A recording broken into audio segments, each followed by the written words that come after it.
Ladies and gents, we back from halftime. You guys know how we roll. We go into halftime, we make a few adjustments, we hydrate. Pat P, he might eat some oranges or something like that. I'm gonna put my headphones in, get some new tunes to get ready to go for the second half. So we back on the football field. We needed to add a dynamic player to the secondary. Pat P, he's at one corner, I'm at the other corner. We had to add a dynamic safety. Giant fans, G-men stand up. Giants in the building. We got a treat for you guys. Young stud, young bull that will be commanding the secondary for you guys in year 2. New York Giants safety. Like I said, he's entering his second season in the National Football League. Former second-round pick out of Alabama. You can follow him on Twitter and Instagram. The same name, McKinney15_. Xavier McKinney, second-year talented safety for the New York Giants. Joining us here, all things covered, Pat Peterson, Bryant McFadden. X-Man, how you doing? I'm good, man. Thanks for having me, man. I've been watching the show, been wanting to get on, man. You reached out, so I'm glad to finally be on here one time. Man, we appreciate we're definitely you. Happy to have you on. Yes, sir. Yeah. We appreciate you joining us. You know, you and Pat P got the SEC ties. We all have the same ties of playing in the secondary. Let's go back to the beginning. You know, for you, a talented player, you know, a high school player, a lot of recruited experts predicted that you would choose Clemson over everybody else, but you decided to go with the Crimson Tide. You know, how close were you to signing with Clemson, and why did you decide to go to Alabama?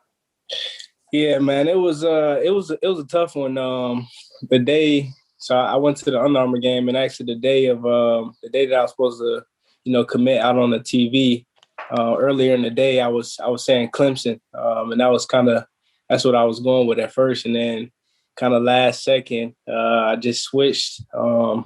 Then I said Bama, and I told, you know, the production people, the TV people, and for me, you know, I had a couple teammates on my high school team at the time that were going to Clemson also, but I didn't really want to kind of follow, you know, their footsteps. I kind of wanted to go in my own direction, so I just made that switch over. My family loved it. I love the choice. Obviously, it was a great decision for me.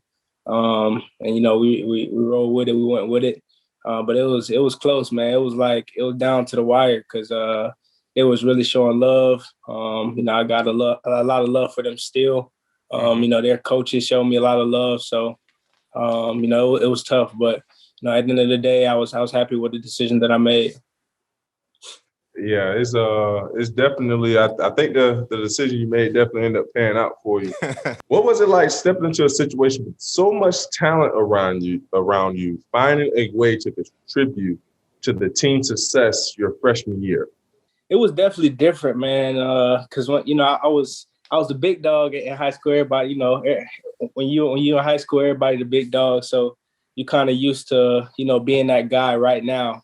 And, you know, when I went to Bama, you know, I had that same mindset going into it. Obviously, I didn't get to be that guy. You know, there's a lot of great guys around me. So the whole time I just went in and you know, I competed.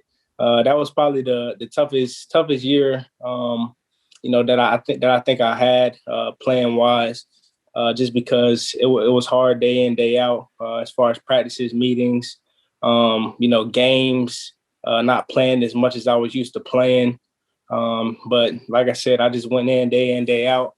I competed in practice, competed in the film room. I literally did everything that I could do to try to get out on that field quicker and be able to have a big impact on the team. So it was definitely a challenging experience for me, but I think it was something that was real humbling for me because I realized how, you know, how I really had to work and really had to, you know, strive to get to where I wanted to be. And it wasn't easy at all. So that's just kind of what I went through my first year there at Bama.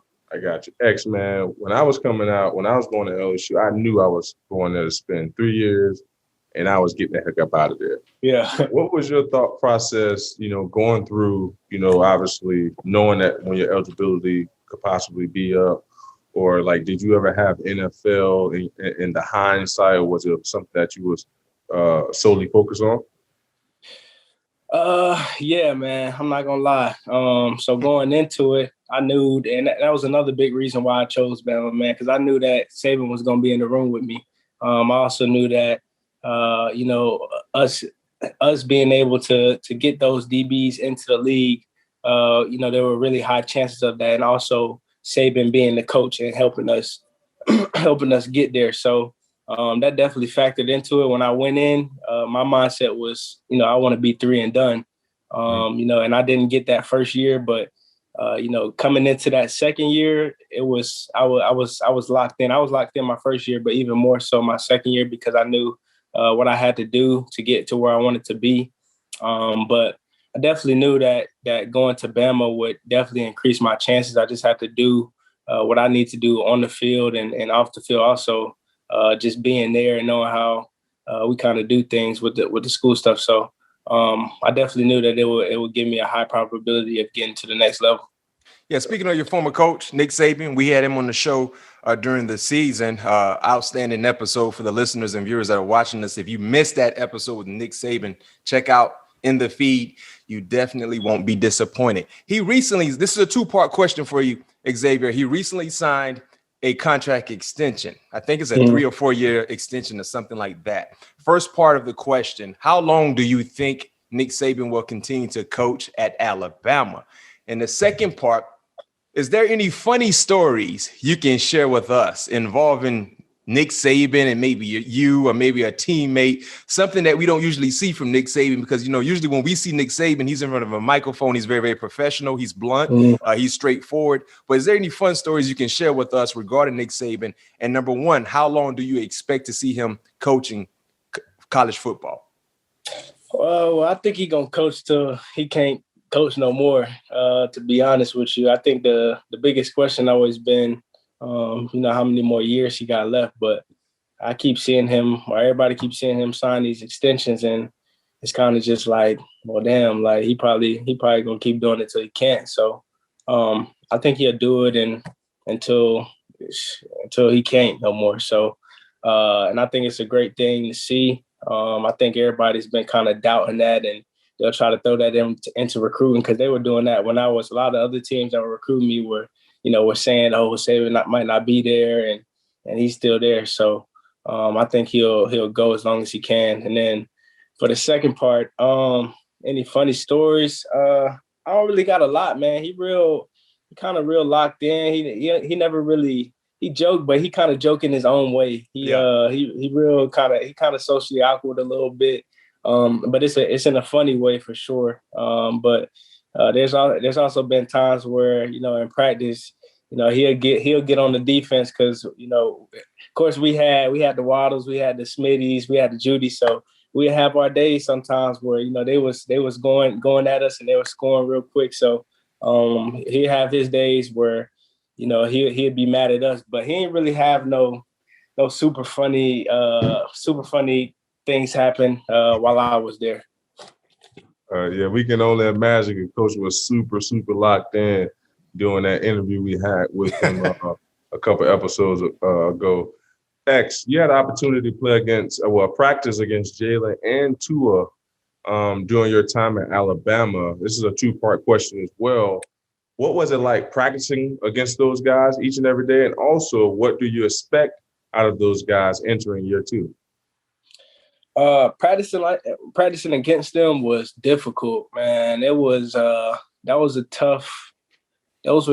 some tough days just to know every day you're gonna get work from them first round guys. Those are gonna be some great receivers in the league. So just going against those guys day in and day out, it was definitely a tough a challenge for me and all the other DBs. But for me, I was just more of just kind of watching film every day, trying to figure out what their tendencies was. I started to kind of pick up on them as time went on. And there would be days where, I asked Tua, like, hey, what you looking at? Like, when you're looking at me, what am I doing that I need to do? Or what can I do to throw you off your game? So we kind of asked each other, and he would ask the same thing, just about, what his looks are like, if he's looking me off, like just different things in his game that he might need to switch up that I see. So we were definitely that type of group where we were making each other better at the same time. We were making sure that, the talent was there. Everybody knew the talent was going to be there, but we also trying to make sure that, everybody was also getting better at the same time. So those were the biggest things. And then as far as playing them, man, I think it's just going to be a real competitive atmosphere, man, because I know J-Dub, Waddle, and he's a real competitive guy. I know y'all seen it in the games, just by how he plays. And Tua's competitive too. He don't talk a lot. He ain't gonna say much, but he gonna do a lot. So I think it'll be real competitive. I think it'll be fun. Actually, Raekwon on the team too. So I already know how he is. He gonna be talking a whole bunch of trash. So we're gonna have to bring it that game. But it's definitely gonna be fun though. Yeah, Xavier, what do you say when you hear some of the criticism that Tua Tagovailoa is receiving already? I mean, he just was highlighted for throwing a few interceptions in the rain. It seems like people are questioning, can he be a franchise quarterback for the Miami Dolphins? You know him personally, and you know him as a baller. What is your response when you hear some of the criticism that he's getting, and the season hasn't even started off? Hey, overreacting, man. That's what I think. I think they're overreacting. That's all that is. I mean, it's practice. So obviously in practice, I was actually reading something about what he said. It's actually the time, if he going to throw those picks, practice the time to do it. So yeah, I think they're overreacting. I think he's going to do well. But like I said, it's just practice. That's everybody mess up. I get beat, but it's for practice. That's what practice for. So I'm not tripping about it. Well, another quarterback, from Alabama, it seems like you guys have become quarterback over the last few years is Mac Jones. Yeah. Mac Jones had a video game-like season last year. Granted, didn't even win the Heisman, and some felt like he wasn't even the best player on the team offensively because he had some other elite guys surrounding him that got drafted. But how surprised were you to see what Mac Jones was able to do? And if you had one game you needed to win, everything was on the line. You needed to win. I mean, your dad bet his house on this ball game, Xavier. He put the house and the dog on the line, and you got to go win this ball game. Which quarterback you going to choose? Mac Jones, Jalen Hurts, or Tua Tagovailoa? Oh, man.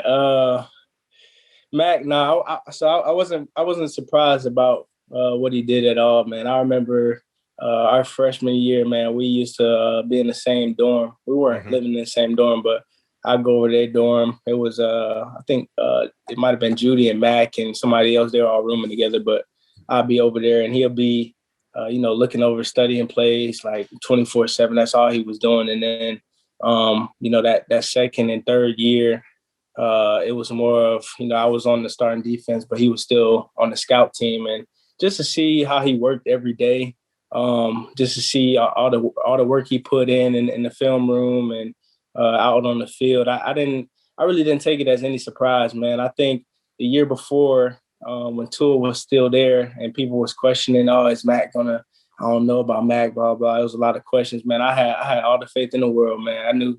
I knew he was going to ball. There was never a question for me just because I saw the work that he put in. So I knew there was no question that he was going to ball, man. So I was definitely proud of him. I was proud of the team. That they were all in my class. The big contributors to last year's team were all in my class, man. So I definitely felt a part of that. It was something special that they did, and I was definitely happy for them. And then as far as the QB thing, man. Yeah. The house and the dog on the line. You got to win this ball game. You lose the dog and the Yorkie. You lose the Yorkie in the house. Man, I think it all just depends, man. I can't even choose one. Because all them guys, man, I love all of them as QBs. To have all of them all on the same team is kind of ridiculous. Like when you look back on it, it's crazy. So I think it just depends on how you want to win. That's how I say it. So I'm not gonna choose one. It just depends on however you want to win. You got a selection between all three of them, so it's kind of like a pick your poison type of thing.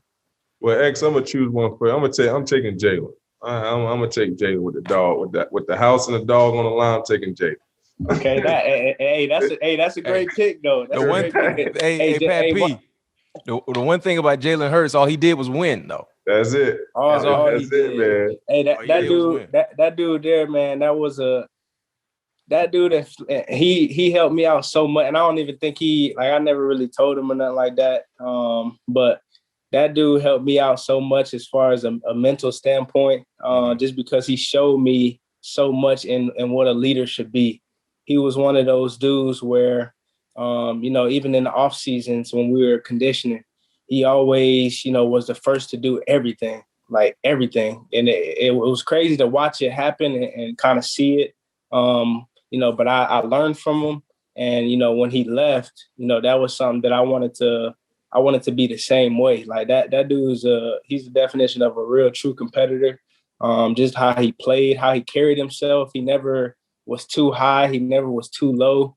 You never saw a time where, them games where he got pulled or anything that happened. Like he didn't have no type of face. It was just like, it was still, he was just even keel, man. And he'll go in the game and still play like he was playing the whole damn game. So that dude's a true competitor, man. And he really helped me out a lot in my career there at Bama. So we're going to fast forward a little bit. I want you to take me through draft night. Take me through draft night. How was draft night? Where you were? Obviously, we all have high hopes of going, first round, and that didn't happen for you. But how did you embrace going early day 2? Ah, man, draft day. So draft day, that was probably one of the craziest experience that I had. I was at the crib. Obviously, we had the COVID situation going on. I had all my family, friends, pretty much everybody was over there. But I was at the crib. The projections was I was supposed to be going first round. That's kind of all I was hearing. And obviously it was going to be 17 to the Cowboys. And I'm sitting there and that time was coming up. And then I didn't hear my name called. So just kind of sitting there waiting some more time, just thinking that, another team would take a chance on me, just because of all the pre-draft stuff, that the interviews and stuff when I was talking to the teams and the organizations of what they were telling me. And it was a couple other teams that were saying, hey, if you're here, we're going to get you, blah, blah. And, they passed out on me, whatever. So that whole day, it was kind of like toward the end of the first round, I was like, I don't know. Like it was kind of getting kind of like, I might not make it. So ended up not making it that first day, man. And that was probably the biggest, if I'm gonna be honest, that was the biggest like heartbreak like I ever felt, man. It was shocking. It threw me off like hella, because when you're seeing a lot of this stuff come out, and it's hard not to like in that type of moment, knowing how big the situation is and knowing like what's on the line, it's hard not to look at that stuff. You know what I'm saying? It's hard not to take it in and be like, oh, like I might be here, I might be there. So I was definitely seeing it. It was everywhere, like I said, and this is what was being told to me. So it didn't happen. Like I said, I was heartbroken. Then next thing you know, it was kind of like a thing where, that second day, man, I ain't want nobody to come back to the crib, man. I was it's real though. Like I was I felt embarrassed. Just knowing all the work that I put in, just knowing how much I put into my craft, just knowing that how prepared I was for the moment, and I just feel like that the first round weight, it just holds a different type of weight. So I was definitely prepared for it, but it didn't happen. Ended up talking to my fam, my mom, my dad, my brother, my grandparents, and my girl. And it was kind of just like a thing where, they thought it was best if, everybody were to come back, because they had been with me through all the hard times before in my life. So I decided to kind of put my pride aside, man, and have them there, because, they were there for me through all the bad times, through all the good times. So I wanted them there for the moment, whenever that moment came up. And to go early second, man, when I heard my name, it was kind of just like a big relief, a big weight off my shoulders. I was real happy. My fam was real happy. My friends were happy. So it was a good moment from there. And the rest was kind of history, man. We had fun that night. We enjoyed it. We kicked it. But at the end of the day, I knew that I still had a lot of work to do. And that was still something that, it still bothered me, even when I did get drafted and heard my name, because I just felt like I was just disrespected a lot on a lot of different levels, especially knowing all the guys that they took in front of me. So that was just something that was still on my mind. Like I said, I just knew that I still had a lot to do. Man, you make sure you allow that to bother you your entire career. For and sure. allow that to bother you from the back, so it's pushing you forward. You know what I mean? That will always keep you in the right direction. And it's funny that you mentioned the Cowboys, because I wasn't aware that the Cowboys are a team that you actually thought you would go to in the first round. Mm-hmm. So knowing your story, you missed the first 6 ball games because of an injury, clearly derailed the expectations you probably set for yourself, the expectations the organization had for you. But eventually you got into the lineup, and your first career interception happened in the final game against that said Dallas Cowboys. Yeah. So anytime you face off against the Cowboys, is that a personal matchup? And secondly, what was the moment like for you getting that first career interception? Because I don't care who you are as a defensive back. I don't care if you're a starter. I don't care if you're a role player, a teams guy. Anytime you get that first interception, you're going to remember it. You're going to remember the play. But take us through that moment. What was the play call, and what were you supposed to do, and how good did it feel to finally get that interception? Yeah, against the Cowboys at that.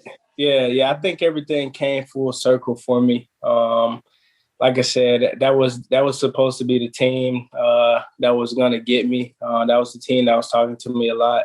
And they liked me when I was interviewing and all that stuff. So, missing those, and it was more than 6. I think I missed the first. I think it was like the first 10 or something like that. It was a lot. I missed a lot of games, but you missed the first 10. The first 10. Yeah. So coming back and playing well, and actually my first pick was supposed to be against the Ravens. Man, I was supposed to have 2 that game. Looking back at it, I think that might have been like my first real game actually, like being out there. So I was still a little rusty, trying to get some rust off. But having that pick against the Cowboys, man, that was great, because going into that game, I knew what we needed to do to have a chance to even make the playoffs.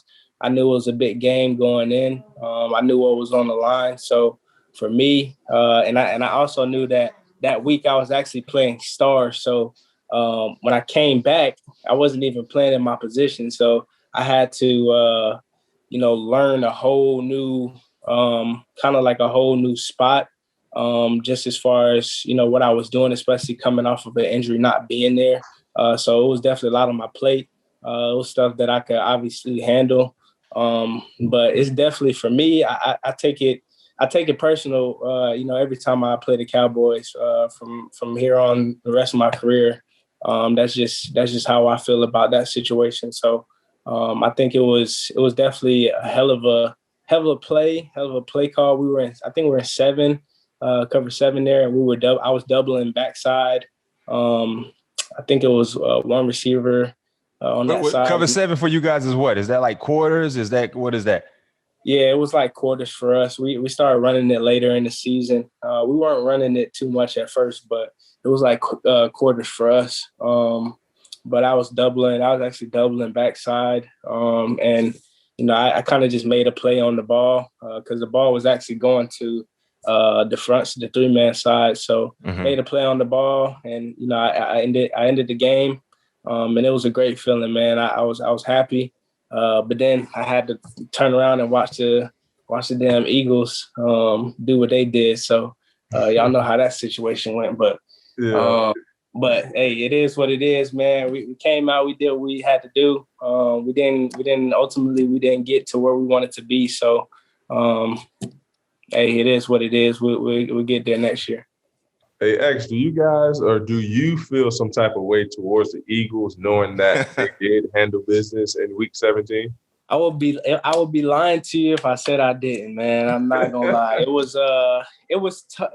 was tough, man, because like I said, those were my first. I should have had two that game too. One got called back, but that was my first pick, and knowing the year that I had, just being injured like pretty much the whole year, and then coming back and being able to help my team get to where we were supposed to be, and then going home, like we all celebrate in the locker room, everybody happy. We like, hey, hopefully the Eagles take care of business, which I'm sure they will. It was a winnable game for them. And actually, when I came home, man, I ain't even watched the game because I had a feeling something like that was gonna happen. It was gonna be something weird going on because they had stuff going on the whole year with the whole quarterback situation. Right. They didn't know what was going on, so I didn't watch the game. I kept score. And then actually in the DB chat, we was actually just talking about it. And as the game was going on, they started just saying like, wow, like, just one word responses. I'm like, damn, what the hell? Like, what's going on? So I go look, I turn on the game and I start watching and I'm like, damn, like they just about to give it up. And they gave it up. It gave it up, man. So it was rough. It was rough to see it happen like that, but everything happens for a reason. A lot of the games that we played last year, like a lot of the games that we lost, it was all on us. It wasn't nothing that the other teams did. So that was kind of just what we got at the end of it. So we just got to be better as far as the little things and how we handle our business. So talking about this current group of guys with the Giants, you guys made a lot of additions through the draft via free agency. Kenny Galladay has been added. Kadarius Toney, explosive offensive weapon, has been added. You guys been making some major moves, Xavier. What is the vibe like, with this current group of guys for 2021? How different? What's the difference when you look at the ball club compared to what you guys had last year with the additions on both sides of the football, adding Adoree Jackson as well to the secondary? Man, how good can the Giants be this year?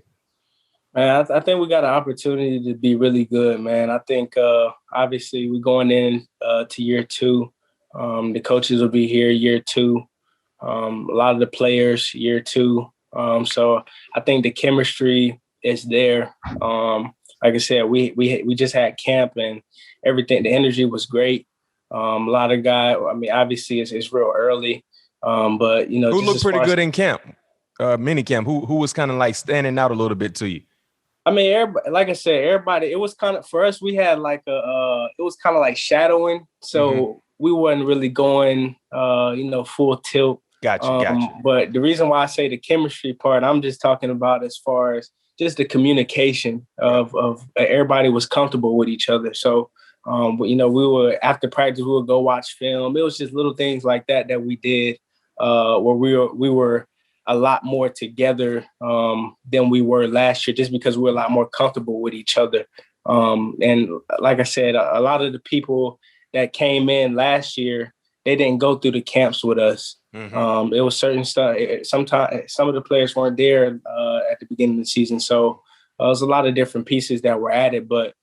Going through that year and then having this off season, we actually had the DBs. We went on a trip down to Tampa. Logan Ryan actually set it up for us, man, and it was a great trip, man. We're down in Tampa. We did some DB stuff, DB drills. We did some bonding stuff. Went out to eat. Got on the yacht, all type of stuff. So I think we got a really great opportunity in front of us, man. I think we've gelled. I still think we got a lot of room, and it's still a lot more to do.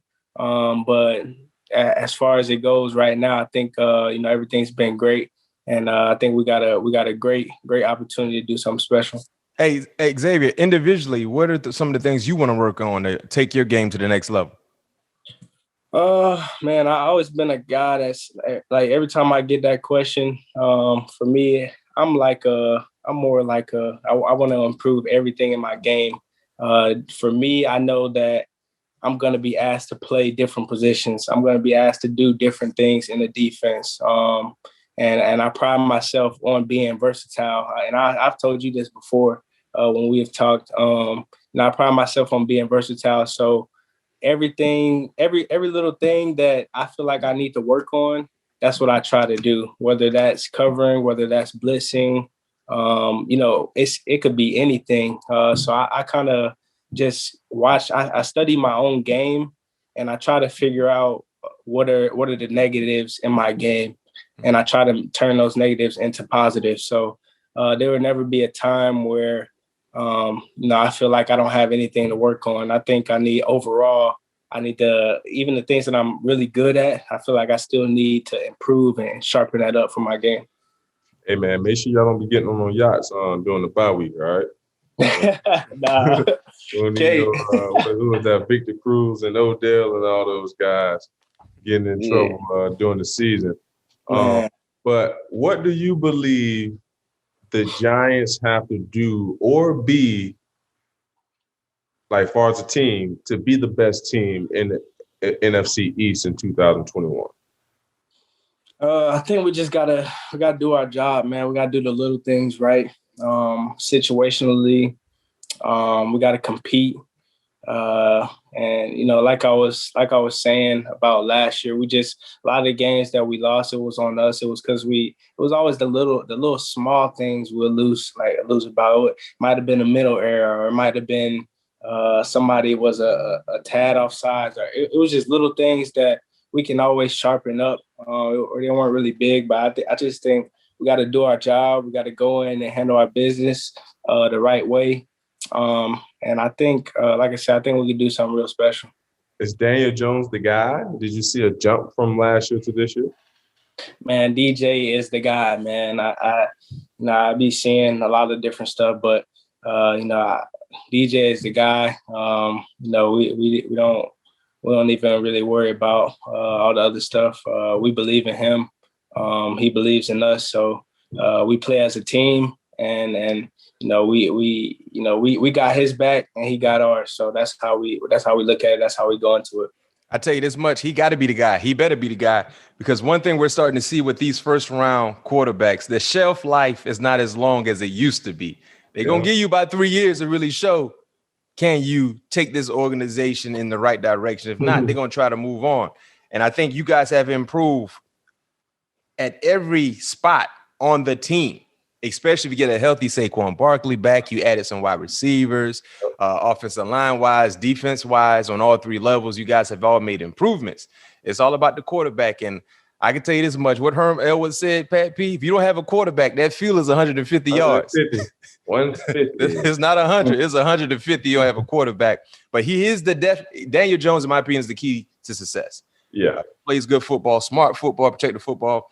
Everything else will work itself out, especially if you're healthy. So, yeah, he has to be the guy. And hopefully he is the guy, because you guys will definitely be a much improved team if Daniel Jones is doing what he's supposed to do along with everyone else.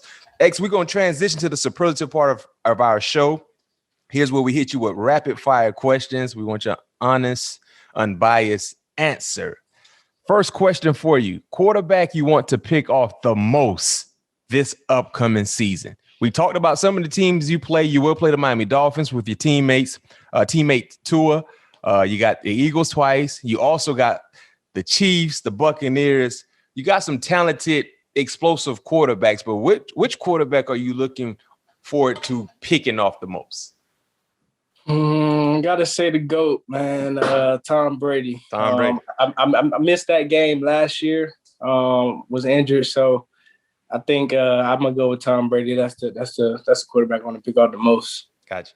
Best moment as a fan. We recently saw you attend your first hockey game, and also we know that you're a huge Chelsea fan who just won the championship league. What is your best moment as a fan? Best moment as a fan. Man, I ain't gonna lie, man. It might. So I'm still trying to get out to a Chelsea game. Haven't been able to do it yet. I haven't had the time yet, but I definitely will do that eventually. But I'll say best moment as a fan was probably going to the hockey game that I just recently went to. The vibe was crazy.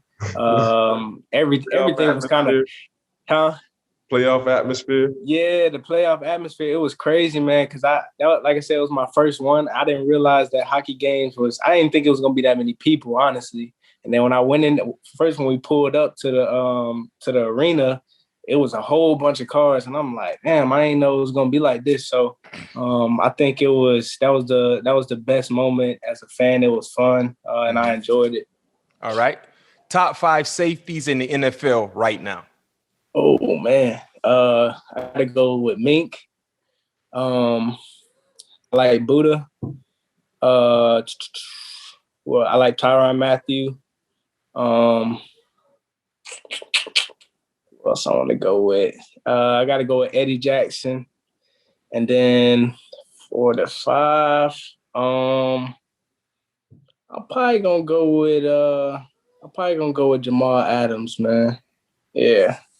A lot of SEC guys there, a lot of SEC guys in there. Holla at your boy, Mac. a lot of Alabama guys in there too. No Derwin James. I gotta include them, man. I got to. Yeah. All right. I know this is a long list to pick from, but I gotta ask you, which Alabama you think from this past year draft will have the biggest impact this year? Ooh, you got a lot of you got Jalen Waddle, Devontae, Mac Jones, Pat Surtain, Najee. I'm probably gonna go with the biggest impact. I'm probably gonna go with Najee. Yeah. I've been talking to him. He been doing real well as far as I can see. But I think he's gonna have the biggest impact. I think he's gonna be playing the biggest role, in my opinion. So I got to go with Najee.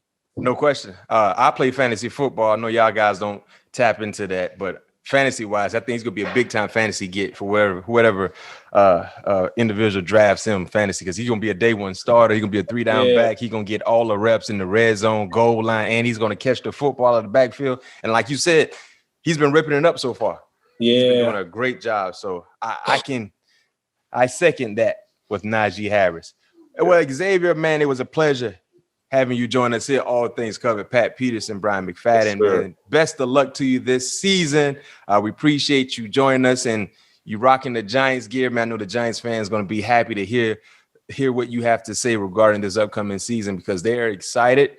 You guys made a lot of big time additions. I know the team is ready to go, and the stadium will be filled. So this will be your first time playing in MetLife in front of people, because last year they get a chance to do that. Nope. Yeah, it's gonna be fun, man. We've been waiting on this moment. We've been wanting the fans to get back in the stadium. So we definitely excited. We're ready for them to get loud. It'd be my first time. It'd be a lot of our first times kind of being in MetLife with fans. So it'll be fun, and I'm excited for it. Awesome. Hey, man, stay healthy. Yes, sir. Yeah, stay healthy, healthy, I appreciate it.